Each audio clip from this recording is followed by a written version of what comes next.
All right, we are live. Hi, Neil. Hello. What are we talking about today? I think we decided that we're going to talk about one of your projects and discuss how we can commercialize it, right? Yeah. All right. I also have one thing I think would be interesting to talk about. I went to a networking event recently and it was kind of fun. Right. Um, um, how about we do that first and then we can come to that Enzo bit. I think this will be Yeah, a fun definitely. start. Good. So this was, have you seen that viral LinkedIn post where this guy, I hmm forget his name, he just says, I asked ChatGPT how I hmm can start a business with $100. And so he starts by just typing in, I have $100, give me business ideas which can scale very hmm fast and I don't require any employees to do it. And so ChatGPT gives him different ideas. And then he says, give me some more. And then he likes one of those. So he picks it. And then he's like, all right, you are my virtual CEO. You are going Yeah. to tell me step by step what I need to do to get this to $1,000 of revenue. And so so basically then he's just started putting out screenshots of the thing, of how it responded. And then he was like, okay, so I've set up a domain. So they basically decided to set up an affiliate website, a website where he monetized using affiliate deals. Yeah. Um, and so ChatGPT, he just kept prompting it. He kept getting answers and he kept posting it. That Right. guy started going viral because people found it interesting what he was doing. And eventually Yeah. he got a venture capital firm to fund it. He got investment Wow. at the end of, I don't know, a month, 2 months, I don't know. Uh, so that guy, have you seen this post? Any I have not heard about this. Okay. So this he was pretty viral over Twitter and LinkedIn about a month back. Yeah. And he posted on LinkedIn that he was having a meetup in London. So he organized this thing. So I found it and I signed up for it. So my hmm friend Marco and I, we went um, to see him. And I expected like a huge crowd. I thought at least 50 to 100 people should be showing up. Yeah. Uh, and it was honestly kind of underwhelming because there were just, guys like you and me, just like maybe 10, 12 people there in the room. Yeah.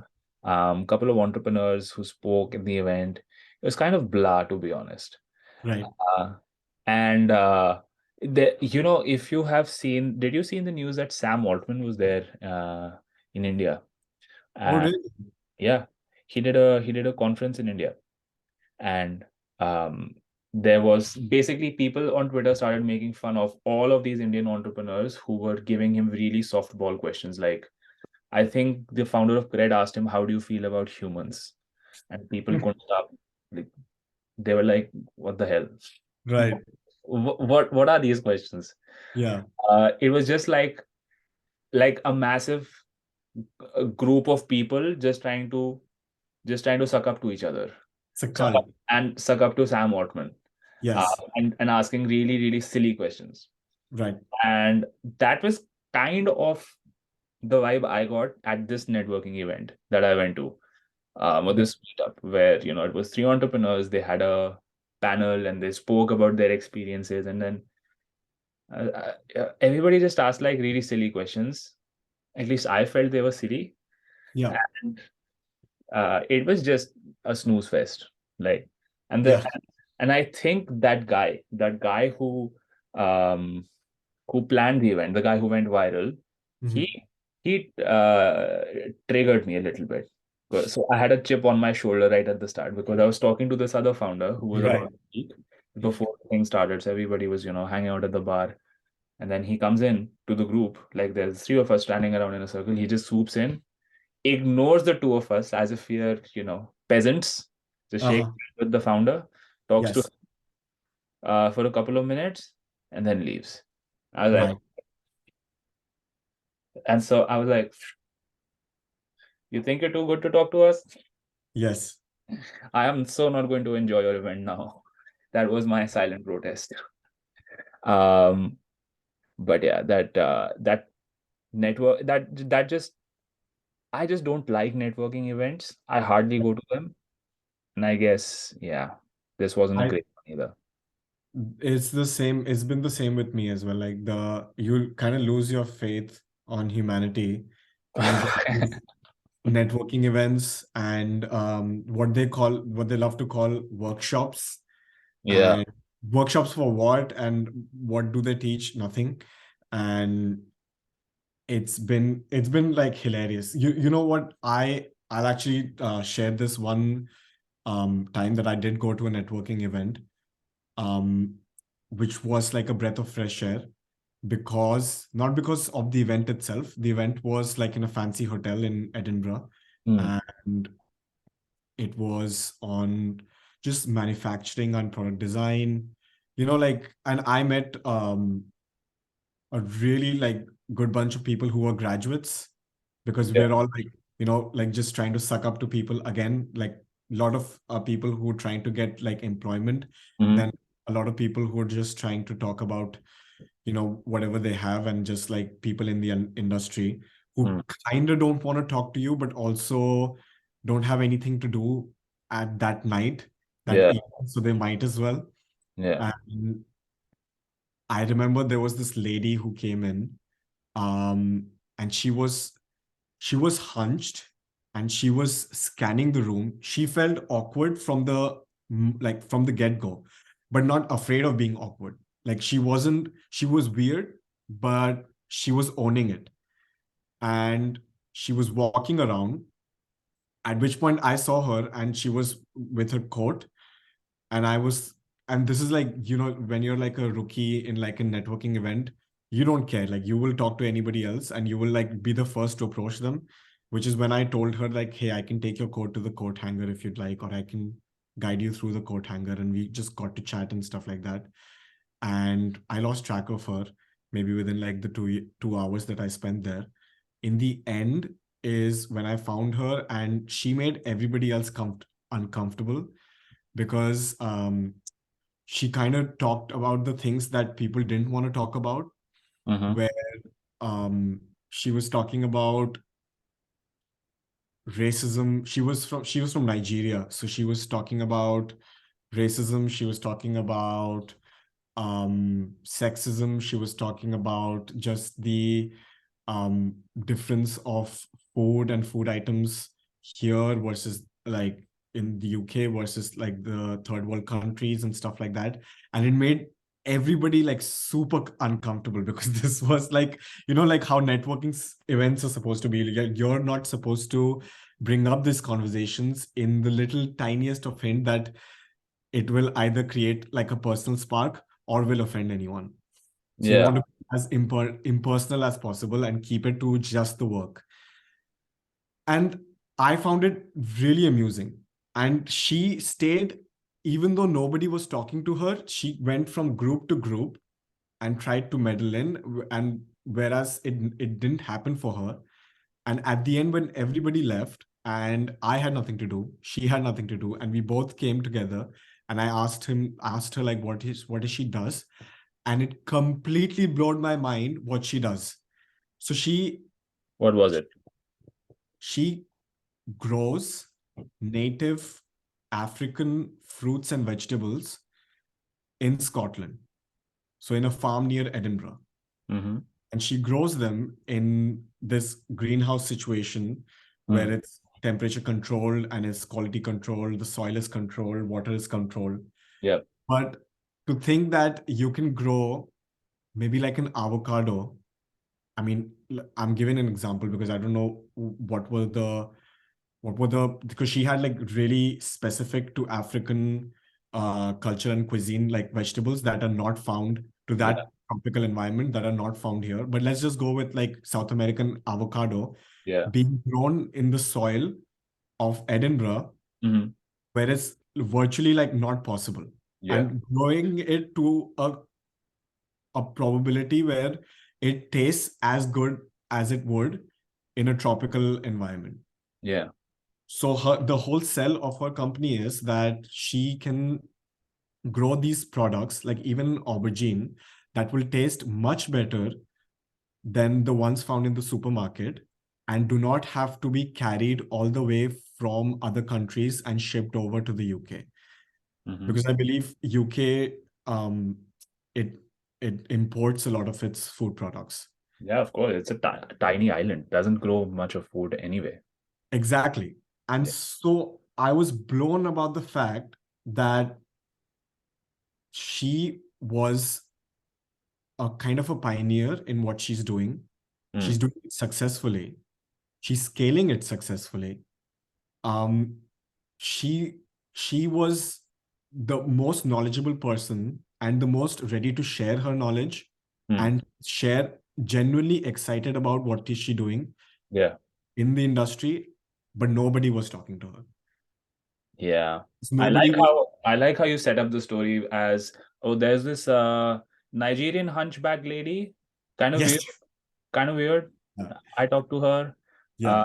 Nobody wanted to talk to her because she Yeah. was talking about racism and food, which Yeah. didn't really match with the crowd.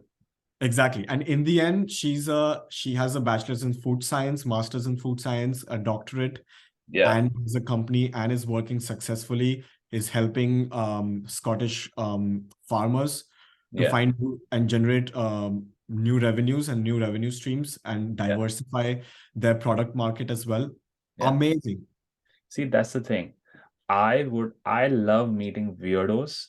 Yes. I Yeah. look out for weirdos. I love weirdos. Yeah. Yeah. And for the 41 viewers of Dot on Target, this is not, we are not calling a poor hunchback lady a weirdo. No, But of course not. but weirdo, by weirdo, I mean anybody who doesn't fit in that conventional mold of what you would expect someone to be like or act like. And I mean, as long as they're not spewing hateful stuff, I think it's great. I think most people conform to this, mold of what you should be like, and that's so blah, to be honest. That's It why is. that's why you get this ick feeling at networking events, right? Because everybody is Yeah. being somebody they're not, Yeah. and you're just like, can you act like a human being for once? Yeah, and I mean, empathize a bit for everybody in that current situation and just look at their interests. I mean, you don't have to give them a job or like give them opportunity or even like think about any of that sort of thing, but just be genuinely interested. Because the more like people in the industry like close themselves up to, people like who are starting out, then the more people who are starting out feel desperate and the more desperate they come out to be in a networking event like this. Yeah, and I mean, sure, I'm in the same position as you. If I'm going to a networking event, I would love to meet somebody that I could maybe have a chat with about, future Yeah. employment. But at the same time, my mindset has, at least what I tell myself is, I'm evaluating you as much as you're evaluating me. Right. It does, sure, the power dynamics may be different, between us, but at the same time, I see this. Um, I want to call it just transactional nature in Yes. uh, Yeah. in the networking events, where every guy, even if he's a CEO of a marketing company, he's going to be evaluating you and sizing you up. Oh, can I convert you into a potential client, or can I use you in some way? Yes. And if not, he'll make small talk with you. He'll talk pleasantries for a minute or so, and then he'll find a way to exit that conversation and just Yep. roam around the room. Uh, which I find pretty transactional, to be honest, because you honestly, serendipity works in such a way you never know what connection or what friend you make might help you 10 years, 20 years down the line, or may not help you at all. You may just help them. Yep. But that's the beauty of going to these events, just being, open-minded and not having this mindset of, oh, I need to talk to every single person possible, quickly evaluate if they're useful to me, if they're not useful to me, and then move on, and then maybe filter out and find out those five exact people that I want to talk to. I think that's just such a you know Yep.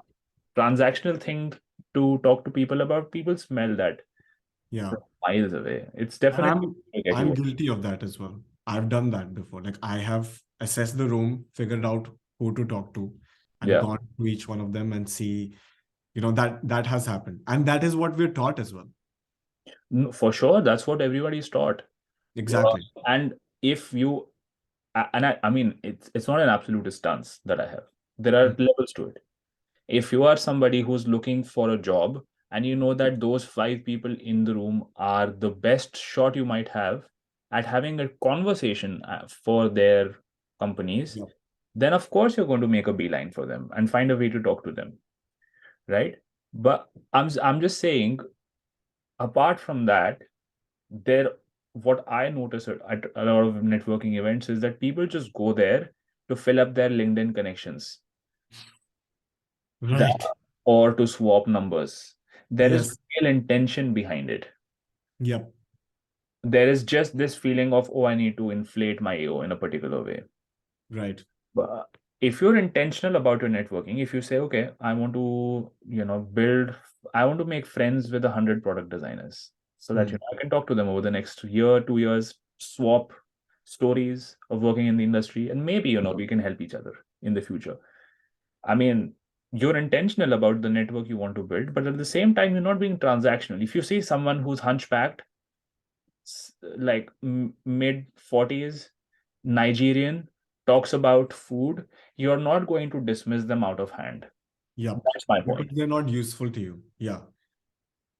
Or because you think they're not useful to you right off Exactly. the bat, and you haven't, spend the 10 minutes with them to figure out, or being genuinely curious. I think that's the core thing. Genuinely Most curious. people aren't genuinely curious about meeting somebody Yep. or finding out who they are. They just have heuristics in their brain. Yeah. And if that person doesn't fit, then they're not interested. Yeah. Yeah. Which brings us, I think we should stop bitching about networking events. There we can go on for too long now. Yeah, that's true. Yeah. What do you want to talk about? Enzo the Elephant. Let's go. Yeah. Let's go for it. I'm gonna share my screen. Yeah. If you can allow me to. Wait. How about now? I'm gonna check. Yeah. Yeah. Can you see? Yes, I can. Perfect. Is that good? Hmm. Yeah. I hope the full screen works. But that's fine. Yeah, this is fine. Go ahead. Okay. So this is the part of my portfolio. Yeah. And it's the first We project. spoke about this in an earlier message of podcast, right? I think Yes, you did. we spoke about this. You showed us a prototype. I did. And I still have it right here to jog anyone's memory. Oh, yes. Yeah. Right here. And there's another one which is unfinished and it's unpainted and it's been used as a pot planter. So it's like a plant on top of it. Ah, It's like multiple uses. yeah, yeah, Any of the 40 people in Dot on Target are listening, hit me up if you want a pot planter. Or yeah. any. Okay, we need to work on that sales pitch. Okay. Thankfully, that's what the agenda is for today. So Thank God. figure it out. Now that I've Yeah. embarrassed myself, Yeah. um, Enzo the Elephant Yes. is a product and a game that you play in the classroom that teaches immigrant children language through music. Hmm. Now you would say, why language? This comes to the my story of when I was 4 years old and I was in Nagaland.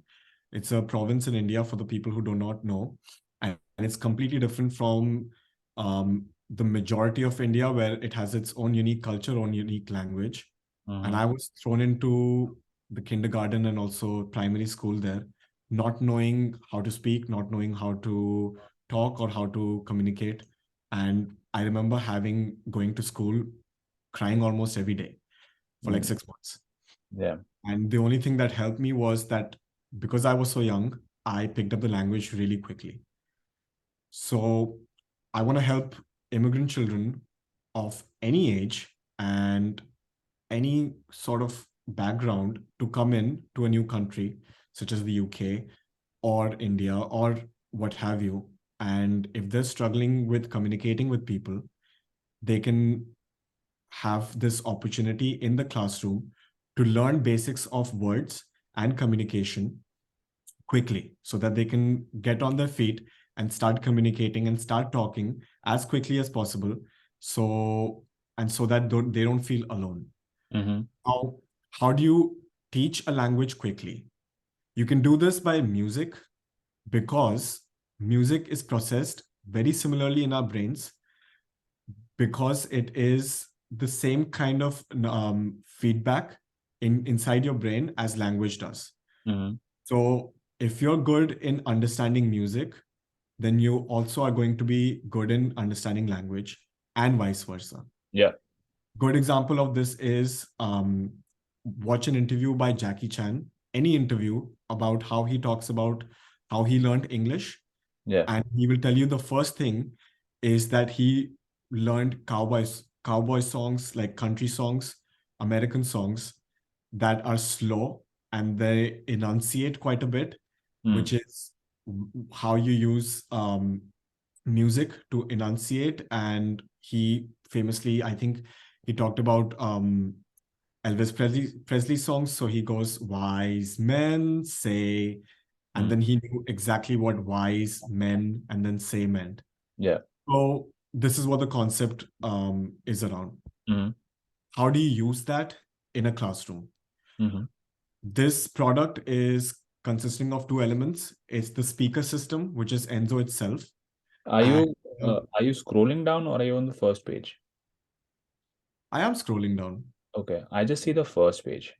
Or do you? Yeah. I'm sorry. Yeah, yeah. Now I see you're on the fourth page now. Yeah, my bad. Yeah. Okay, we'll continue like this then. Yeah. So this is the slide I was talking about music and language. Yeah. Let's talk about how it works. So Mm-hmm. there's a speaker system, which is Enzo itself, and Yeah. then there are wireless tags. Okay. It's a simple game. The teacher says that, hey, I want something that can hold water. Yeah. What is something that holds water? And students go and touch anything that they have that is like a water bottle or like a jug or a mug or whatever.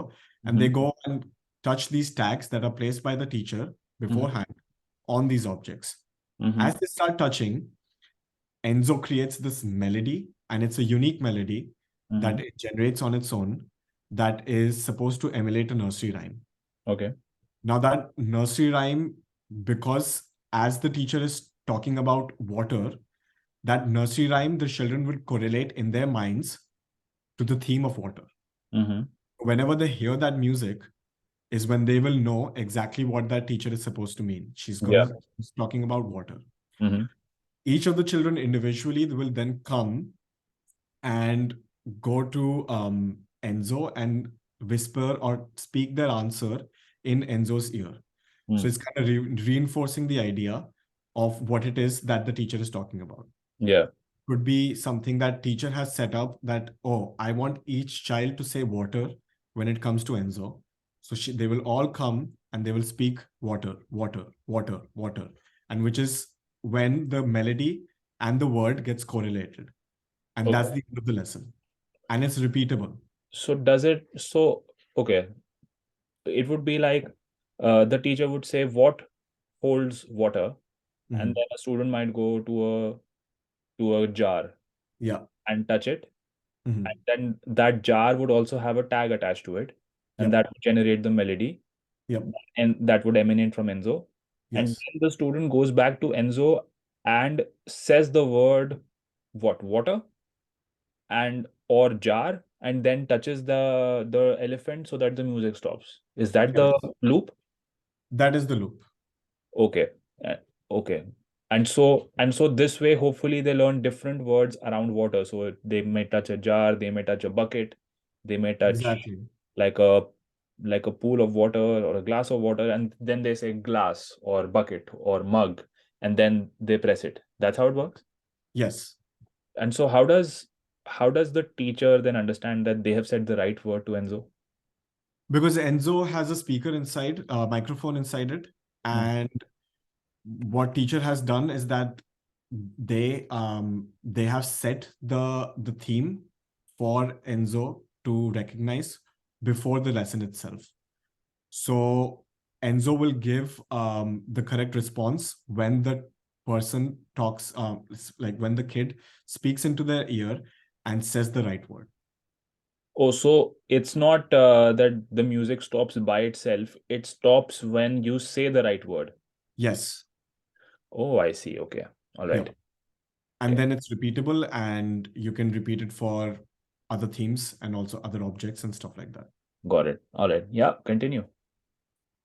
The research and like the interviews behind this process was quite extensive. It was part of my major project. So my my goal was to um, target the key stakeholders in this who are actually teaching to kids, Mm-hmm. and especially who are teaching to kids um, a second language.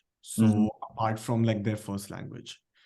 So there's a music instructor, there's interviews with the English teacher who is teaching English in India, and it's not their first language. Yeah. And there's also musicology major, Mm-hmm. uh, who's a psychiatrist in like music therapy and stuff like that. Okay. And also incorporating ideas of um, sound installations in exhibitions and toy design elements on how to make it a game. Mm. And so basically creating a process where um, children first listen, then they focus by listening and by their movement and running around and finding the object. And then they imitate the whole game by speaking their answer in Enzo's ear. So kind Okay. of forcing the idea. Okay. Okay. There's a bit of the tech behind it, which was a huge part of our course, product design engineering. Mm-hmm. So the way I envisioned it is having a speaker design. What would be the speaker? How big it could be to fill a classroom? What would be the battery size required for 2 sessions every day for about 3 to 4 hours combined? The code it requires to generate unique melodies, which is this really nice coding language called Pure Data, and it is used in sound installations and exhibitions by generative sound artists all over the world, Mm-hmm. and coding all of that and prototyping the touch sensitive tags through a Raspberry Pi microcontroller. Mm-hmm. This is a bit of the ideation of how you come about the form of the Enzo itself, because Mm-hmm. I wanted Enzo to be as inviting as possible.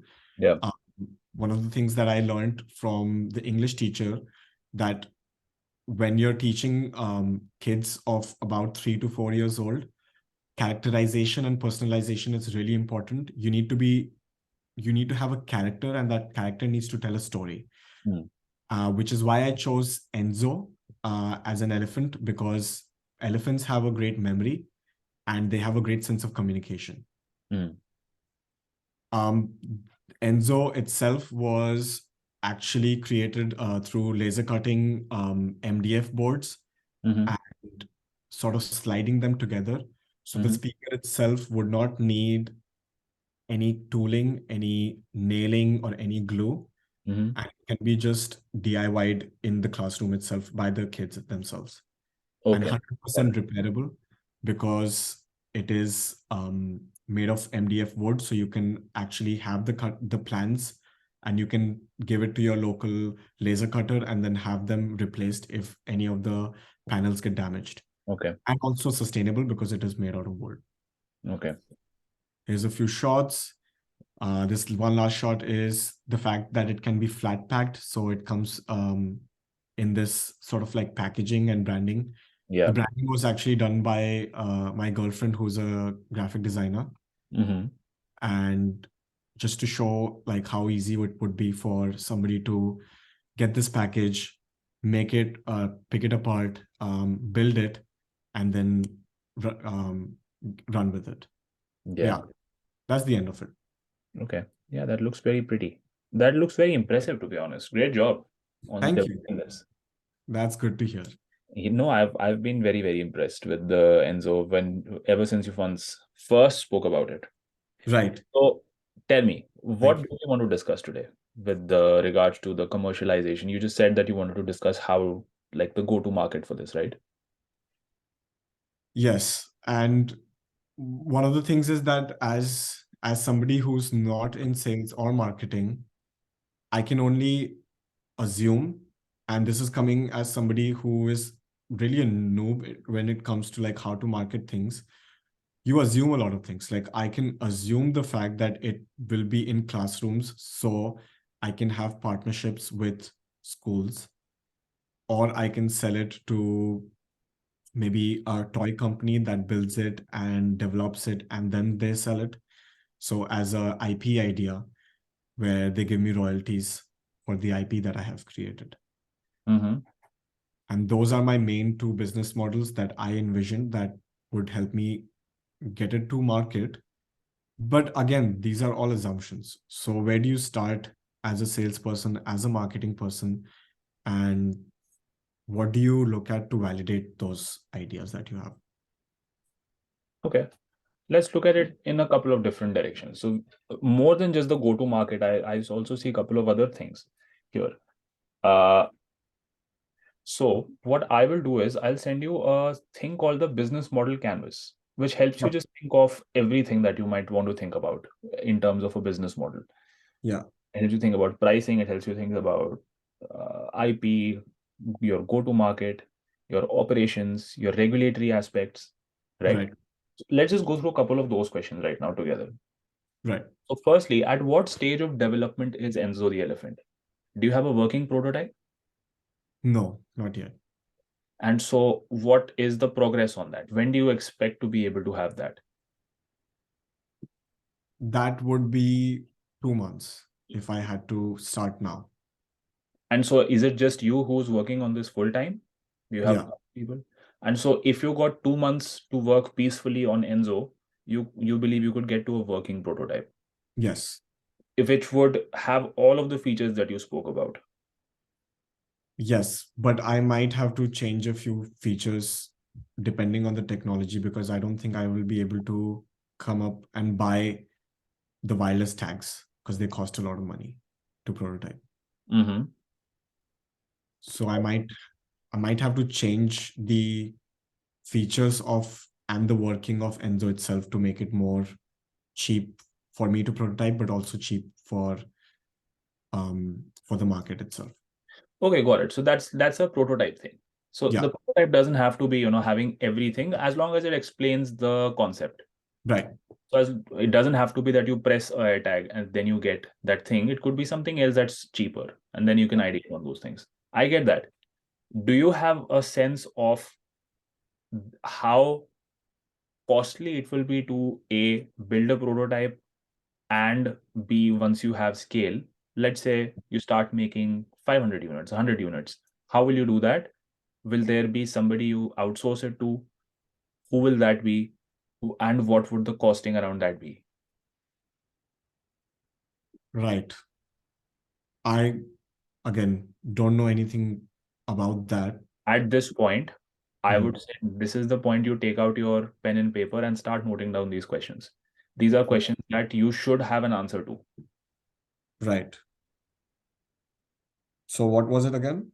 So, the first thing that I would like to know here is, to get to prototype is fine, it's 2 months. Yeah, Once you start building this at scale, yeah, that scale may be 100 units. yeah. It will depend on the minimum order quantities from all your different suppliers. Right, But what we want to know is, firstly, what is that quantity, and what will the pricing look like? Costing look like, sorry. right. So let's say Enzo the Elephant requires 10 different components that you need in order to assemble it at your home, Yeah, package it and ship it. yeah, So what are those 10 components? Who are those vendors? What kind of deals do you have with them? Have you spoken to them? Have you spoken to at least three vendors? Do you have quotations? And once you get a sense of their prices, yeah. that's when you will start having a sense of what your costs look like with Enzo. You're right, Once you have a sense of what your costs look like, let's have the second discussion where we talk about how to take this forward. right, So that will be the first question that I ask you in our next discussion on Enzo. right. What will be your MOQ, minimum order quantity? If you Mhm. wanted to make, it could be 100, it could be 1,000, it could be 10,000, whatever. You'll find that out by talking to vendors. And Right, secondly, what will be the cost per unit as per you? Right. Got it. So that's the first thing, right? Yeah. Now, if I could you even venture a guess that your cost per unit should be in this range, roughly speaking? Yeah. Give me 1 second. I have um another document where I did calculate a cost per unit. So I'm just gonna add.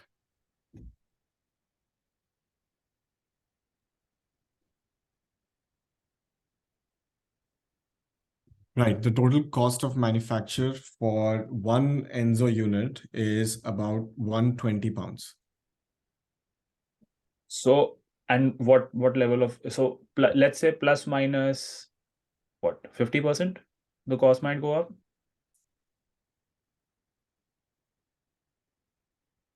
I mean, we Yeah. could just come up to a band. Okay. Yeah. 50% is good. Yeah. So let's say 180 pounds, Okay. Yeah. speaking.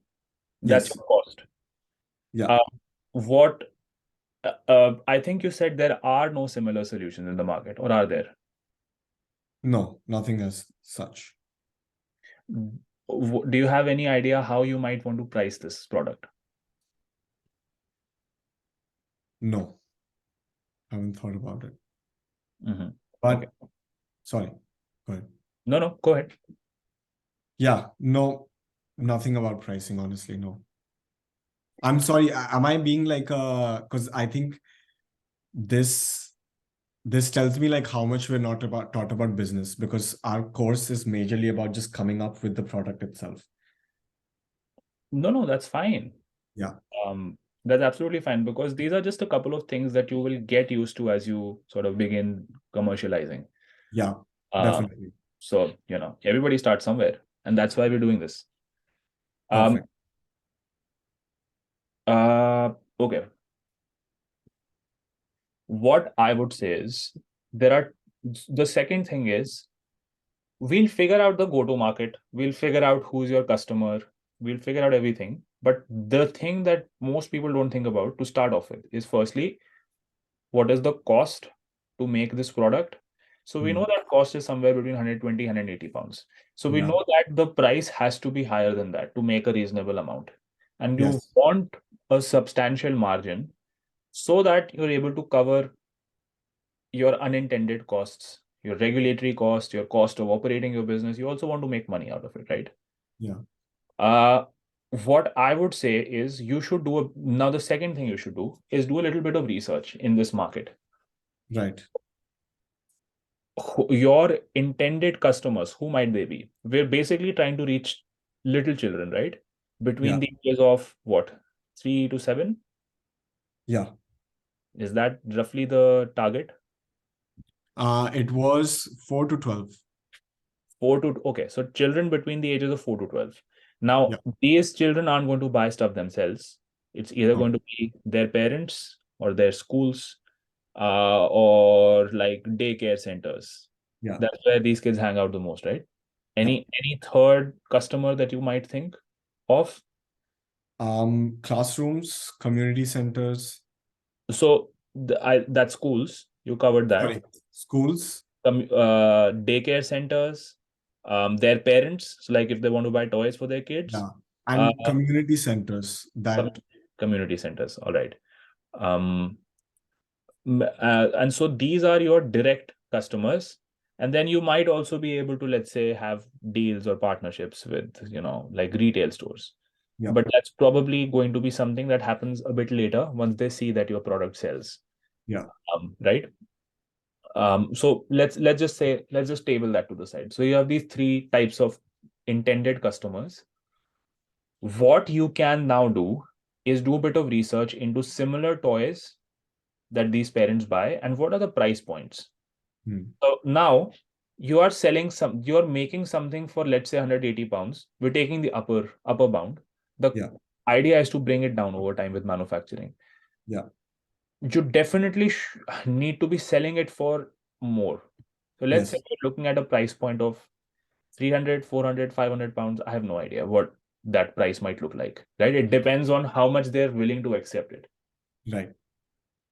So I would do a bit of research into this market. What kind of high-end toys do Yeah. parents buy for their kids, Right. right? Yeah. How costly do these toys usually go into, and what are the volumes? You can look it Yes. up on Amazon, right? Uh, the good thing is that nothing like this exists. You've done a lot of original research, so we can create a lot of sort of value-based pricing around that. The Right. fact that it helps your kid learn a language much faster. That's the USP that I see, at least, right? Yeah. And it's backed with research, you say. It's backed with your user interviews, you say. Yeah. So we have definitive proof, I believe, that Yeah. you can back up this claim, right? Yeah. Or is it that you don't have definitive proof? Correct me if I'm wrong. I have definitive proof, but I mean, what's the extent of the definitive proof? I mean, it could be like, Definitive proof in like in any market would probably mean like you have studies, multiple studies that say this is true, that music helps kids learn a language faster. oh yeah, definitely. Yeah, Okay. there is studies to prove it. All right, cool. And then a lot of things just occur by just being a good marketer. Yep. Um, and so one thing would be we need to figure out what the price point would be like. Mm. So, because if you do research and if you find that 90% parents won't be willing to buy anything that goes up, that costs more than 200 pounds, Yeah. you know that something like this is a no-go. Doesn't matter how great your concept is, doesn't matter how much research you've done. If you can't make money on it, there's no point really, is there? Mm. So, what would it be that they value? What would your customer value? And so, what you could do is do a bit of primary research as well. So now we have three different customer groups. Yeah. Just have a conversation with five people in each segment. Right. Five parents with kids between 4 and 12. Yeah. Uh, I know one set, and I could connect you with them. Uh, Okay, done. Five like people that run daycare centers, five people that are teachers, like language teachers in schools. Yeah. Because school, the other thing is that, and then you start to realize as you get into organizations, B2B versus just B2C, organizations have different buying processes. Right. Schools are notoriously hard to sell into. Yeah. The teacher will decide what is what, but somebody else is doing the procurement, somebody else holds the budget, somebody else holds the administrative approval, and all of these buyers come into a complex buying process that may take a week, a month, a year. Does We don't really know until we get into it. Right. But then the flip side is that once you have a contract with a school, it's recurring and it keeps going on automatically over the years. Yeah. So these are all of these trade-offs that you will figure out once you start going into the market and Right. figuring out, okay, what's my lowest hanging fruit? With the least effort, how can I get my first 10 sales? Right. That's the idea behind everything that we're doing right now. Can we get at least 10 sales? If yes, how do we get the first 100 sales? And Mm. then how do we expand from there? Right. Mhm. So these are two things that I want you to have an answer on, and you can be completely wrong about it. That's allowed. Got it. Change our answer every day for the next 1 year. What do you think about like changing the product itself? Like if it's not like to better fit the market? That's what you will realize once you start talking to people. Got it. Yeah. Once you start taking your product around and explaining the thing. That's why, probably having a working prototype will be the best thing for you to be able to do this. Right. By going down to a bunch of parents and just having their kid play with this and see Right. how they react to it. Going down to a daycare center and just asking them if they'll buy a couple of these as a trial. Going down to a few schools and asking if they'll buy a few of these as a trial. I mean, schools can, my assumption would be that they could easily spare 500 pounds to buy two toys that they could then test out to see if this helps their students or not.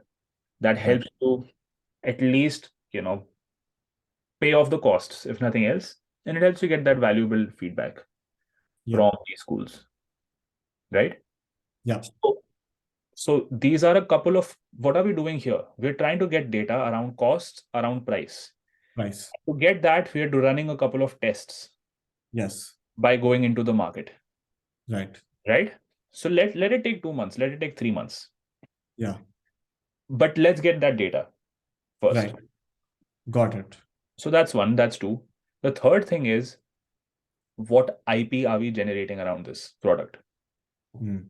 The thing that happens that you see all too often happen on Amazon is that as soon as a product becomes popular, 100 copycats spring up that simply copy your listing, but they're a bit smarter in how to game the system. So they start getting all your orders that are supposed to come to you. Amazon Right. at that point is notoriously difficult to deal with unless you have a trademark for that idea, unless you can, say that I have the relevant IP Yeah. to remove those listings. Right. And so what is your strategy around that? I'm assuming you haven't thought about that. So No. what I would say is, once you get to a position, you don't need to do it right away. Right. Once you get to a position of you have understood, oh, there is a market for this, the profit mix makes sense, the costs are this much, but and I can generally sell it for this much, I can make so much profit per unit. Now it's just a matter of finding out the first few customers, and let's say you find 20 customers, so you know that there is a fit there. You Right. can make enough money on the product and there are enough customers. Yeah. The next step would be to start thinking of, oh, I need to start applying for trademarks. Right. Do you need to apply for patents? You have designed this product. Can you Yes. apply for a utility or a design patent? Yeah. Working on that then. And so Mm. all of this takes money, which is going to be an investment for Yeah. which you can find you at that point we get creative and we start thinking of how do we get those grants to pay that Right. money, how do we get raise money from friends and family, Right. stuff like that. But that's just something to note down and say that, all right, 3 months down the line, I have to start thinking seriously on this once I know that Enzo is going to be a real thing. Right. Okay. So Got that's it. second.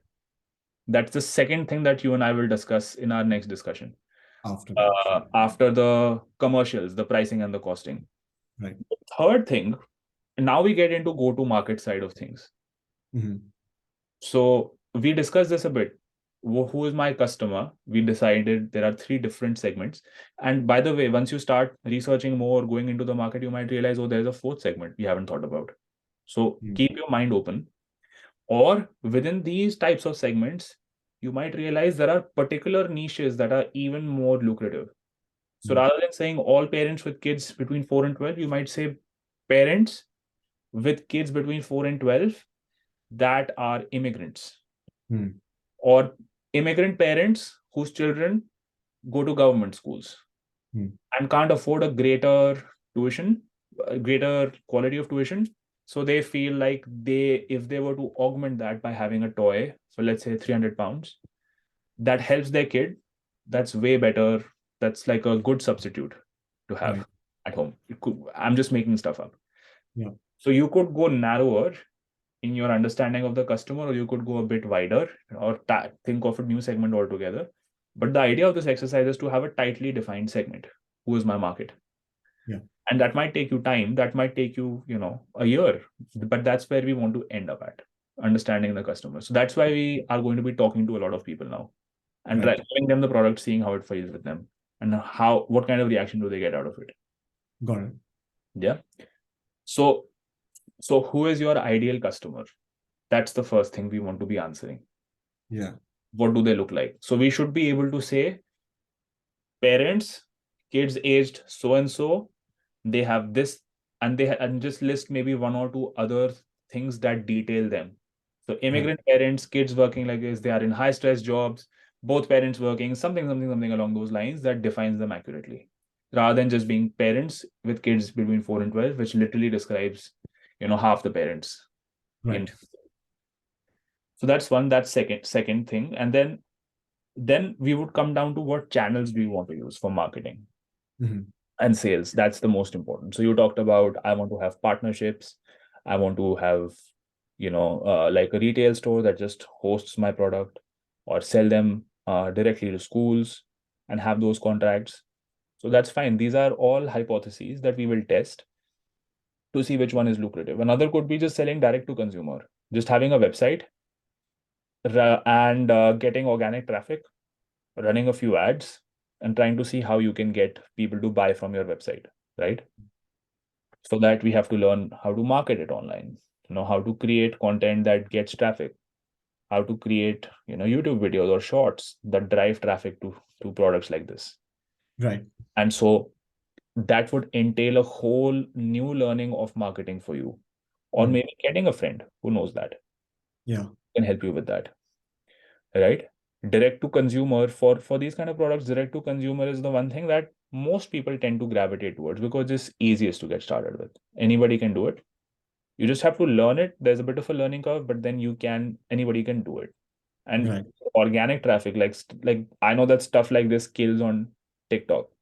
Because you can literally make 30-second or 10-second, 15-second short videos with these products, and you can make, like, in a single 1 hour session, you can make like 20 of these videos. Now you have Yeah. 20 different pieces of content that can drive traffic to you. So I would urge you to think of stuff like that. How do you want to do it? How do you want to market it? And you don't have to invent anything, reinvent the wheel, so to speak. Just look at what other people in your space are doing.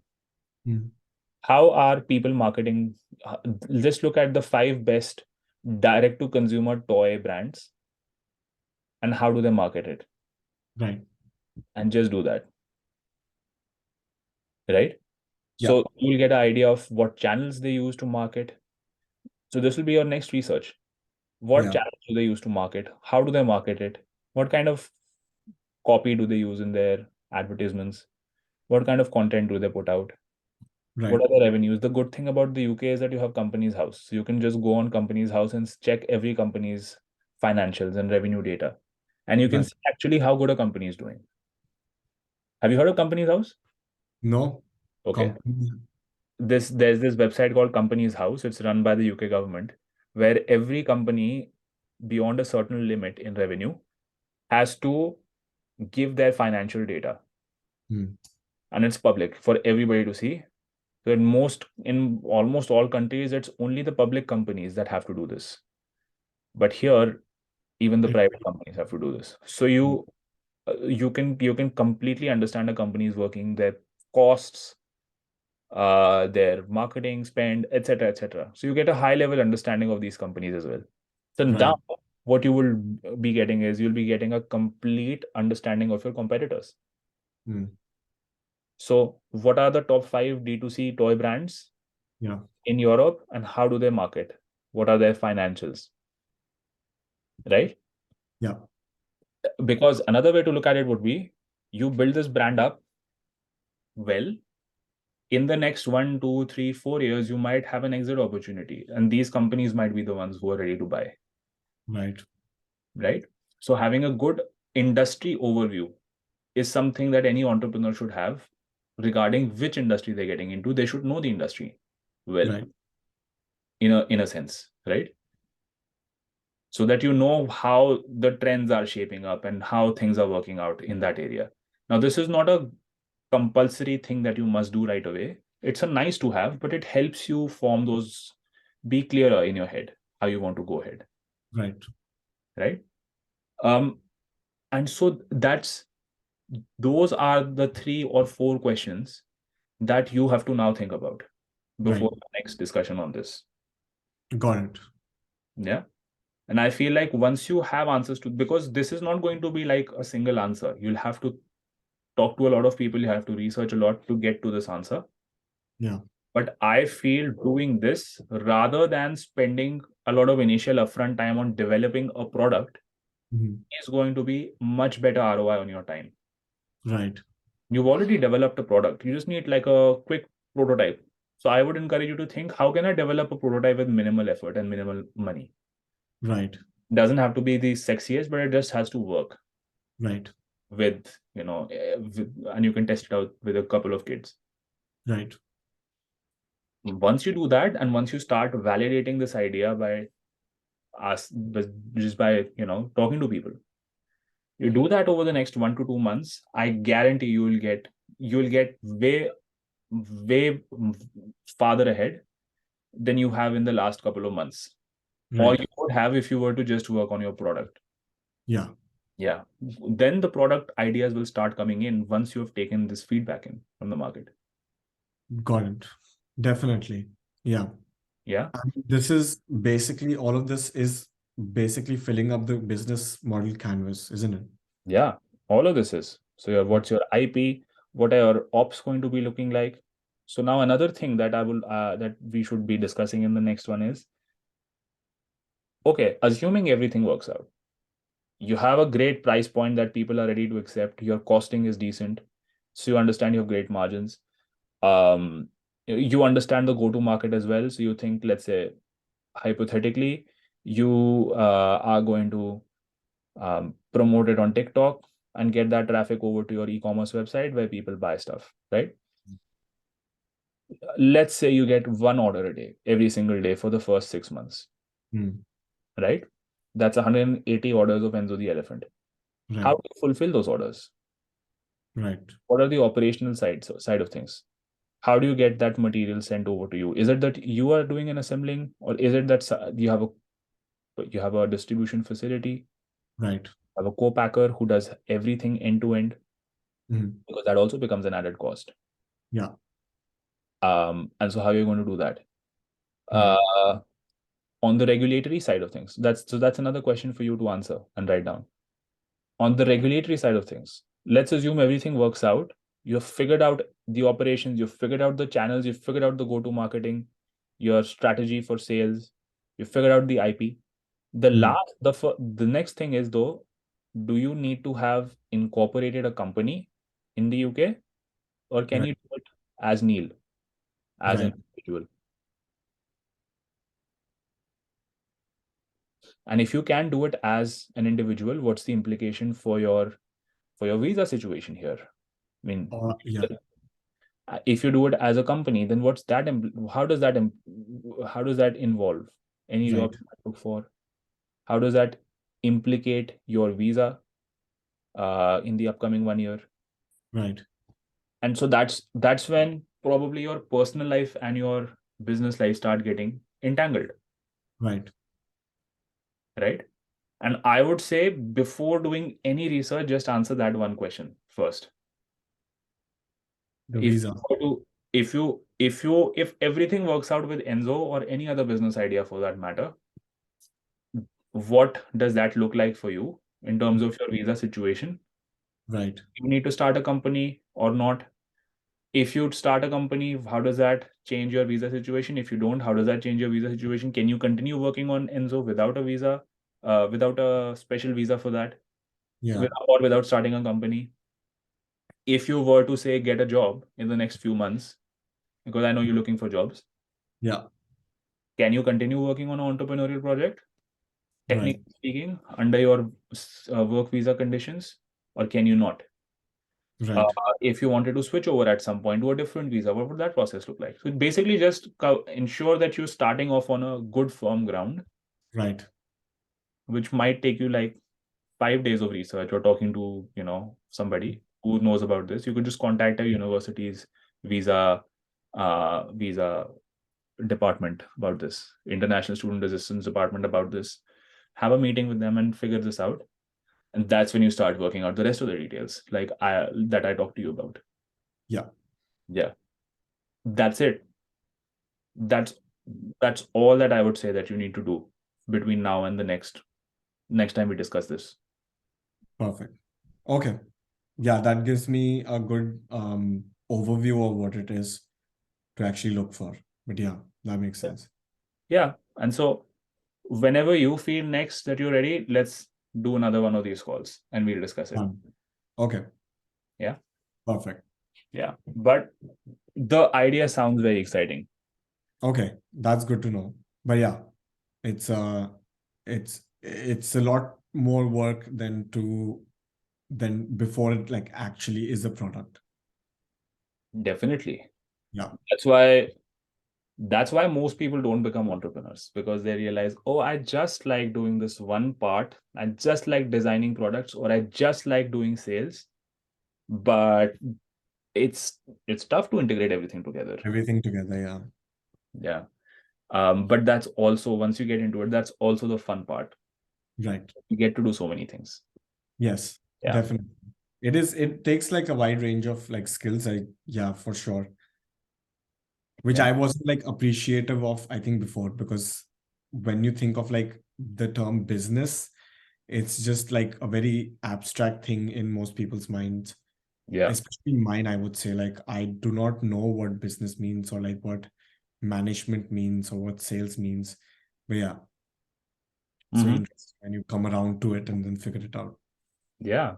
And I guess, I mean, first 6 months, your idea should just be, how can I get the first 20 sales for this product? Right. Got That's it. it. And it could be as simple as just reaching out to 20 people you know Hmm. who have kids, young kids, and just sharing your product with them and Yep. seeing if they'll buy it. Got it. And, parents speak to other parents, Yeah. getting their recommendations. Right. So it doesn't have to be as fancy as doing a landing page with a TikTok account and doing all of that. It could just be, tell me Talk. 5 parents you know, and I'll give you 10% off on this. Got it. And just growing from there, right? Yeah. Yeah. Definitely. Yep. That's it. Um, you Yeah. could also, one thing I did that I especially like with these things is a pre-order model. Yeah. While you're out there validating, doing market research, start collecting emails. Start raising you could start a GoFundMe. Right. I helped a colleague of mine self-publish a book last year. And that's what we did because we didn't have money to, pay for a printer or pay for the sort of design costs and everything. So what we did was we did a very accurate costing.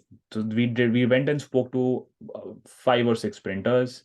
We went and understood their entire process end to end. We went and understood what Amazon fees were going to look like, what the Right. design fees were going to look like, came up with a costing. So we knew that this project is going to cost, let's say £5,000. Right. And so we said, this is how much we need to raise. So we said, okay, now let's think about pricing the book. We looked at, how books were priced. We understood that, okay, Kindle books are priced like this, paperbacks are priced like this. So we said, okay, let's have this pricing. Hmm. And what we said was pre-orders. We opened it up for pre-orders like 4 months before the release date of the book. And we said this money is actually being used to print the book and do all of our costs. Yeah. And anybody who buys it now gets like £5 off the Yeah. actual price of the product, and they get it with a special handwritten note, and it gets shipped to them on the day of the launch. Right. The day the book launches, a week before that, we'll get all the books. We'll make special handwritten notes for you guys, and we'll send it over to you. Wow. We started writing a newsletter to just give everybody updates. And Hmm. okay, hey guys, today this is what we did. Today the printer gave us the first manuscript. This is how it looks. So it got them invested in the journey. So then we got like 500 people subscribed to our newsletter over the course of last year Right. who bought the book, so pre-ordered the book, helped us get out of that initial funding requirement. What stops you from doing that as well, right? uh, j- gets you in a good cash flow position, helps you make those initial prototypes, helps you make those initial couple of orders, and sell the product to them at lower pricing than you might actually sell it for. But it helps you get started, at least gets you that initial market signal that people want something like this, Right. get you that initial couple of fans. Yeah. Yeah. So Cool. just think over these few things. There's probably a lot for you to think now Yeah. about and Definitely. work on. Yep. Yeah. Yeah. That's it. Okay. Are you feeling Perfect. better now? Feeling better about Enzo? Yeah, no, definitely. And also like feeling better about like what it what was the gap of knowledge and how to proceed on filling that gap of knowledge. Yeah. Yeah. I like, yeah, it's the hate is for the uncertainty. And then when you are certain about what you don't know, then you can go around to filling that knowledge and then filling that gap and then knowing and then finding what you want to know Yeah. in a process, which is great. Yeah. Yeah. Um, cool. Cool. Anything else we should be talking about today? We've been at it for about an hour now, I think.